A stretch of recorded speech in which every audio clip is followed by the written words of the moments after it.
We've been here since the early 1700s, and it's just the rolling hills of the Appalachian Mountains in central Pennsylvania.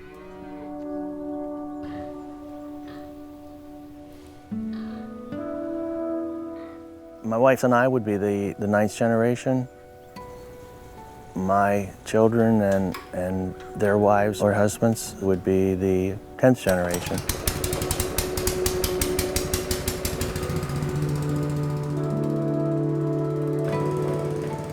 I started working for my father-in-law before I was even 12 years old, and that was picking stones in these fields. So I've seen the transition of these soils. I've seen what they looked like 50 years ago. When we would plow that, we would roll up big clay lumps that was the size of a big softball, and they wouldn't break down. That conventional tillage system is what has destroyed the soil organic matter in the last 150 years. Soils historically have been depleted in soil organic matter from years and years of tillage. We used to think the soils were just there to support the crops, to provide water, provide nutrients, and that structure for the crops. And what's different with soil health is we now realize it's a two-way street. We started no-tilling mainly so we didn't have to pick stones, but then we saw the benefits, and then it wasn't until the last 12 or 15 years that we started to do the cover crops.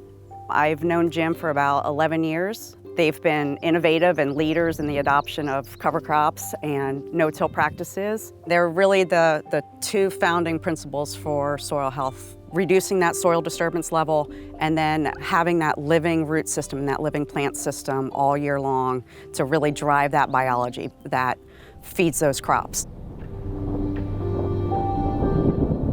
It also helps with the resiliency of the field. Soil organic matter, it's that huge sponge. Healthy soils infiltrate water so much better when we do get those rainfalls. I see soil health as playing a huge role in mitigating the effects of our climate swings and those fluctuations that we're already seeing.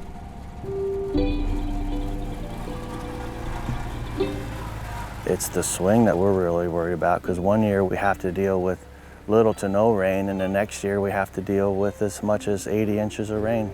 In this valley last year we had 80 inches of rain. It's all about carbon. When we can increase those soil organic matter levels, when you have the water holding capacity, we don't have soils leaving those fields from those high rain events. Even on a dry year we end up with substantial yields. It's a win for the environment. We're getting less runoff, we're getting less nutrient leaching out of these fields. It's all about doing our part on our piece of ground. It's not about being sustainable, it's more about being regenerative and making that soil the most that it can be.